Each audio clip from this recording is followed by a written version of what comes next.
Oh, it's too much to say. I know that my last name is not Brown, but we were part of his family too, all the band members. I learned so much by being with him. I was a singer before, but my tenure with him was where I learned the most. I mean, from 1993 till 2005. So a long time, miss him dearly. I can't wait to see the movie. I have a feeling they represented him really well. Hope so. So I'm excited. Talk about the movie a little bit. I mean, what was your, first reaction whenever you heard that they were? My first reaction was just talk about how all the good things that he did and what a genius he was. He started funk.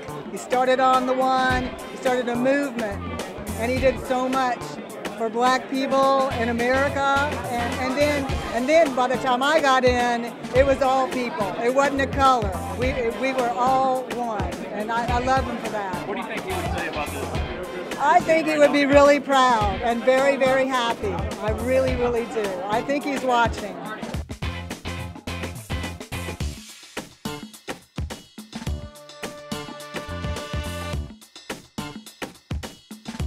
Well, it's phenomenal, just to have the premiere here. I know Mr. Brown is smiling in heaven, and the electricity of this event, it's a great thing for the city of Augusta. Personally, how excited are you to I'm extremely excited. Mr. Brown was a good friend of mine, and so to be here today to honor his legacy through this film is absolutely awesome. And this will be your first time seeing the film? This will be my first time seeing the film. Okay, awesome. Have you heard anything about it? What kind of I've heard great things about it to this point, and I've heard that Chadman just knocks it out of the park, and that's something I can't wait to see. Let's talk about how much this night means to you. It's a blessing for me and the entire family. We're just so happy to be here, and we're so happy that everybody's here and that his fans are here. How happy do you think your dad would be looking down? He would be humbled, and he would be thanking God for this moment, because if it wasn't for God, we would all not be here. Yeah, I heard you were hesitant at first about taking the role. Just talk about kind of your thought process and kind of what made you decide to take it. I took the role because it's a great role.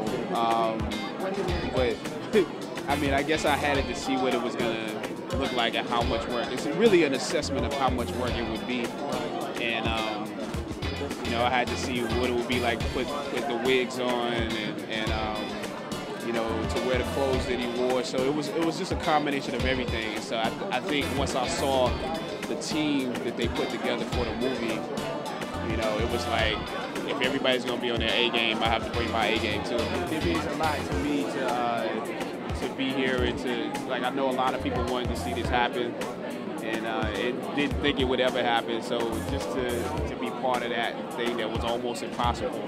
Y'all were in New York last 3 days ago.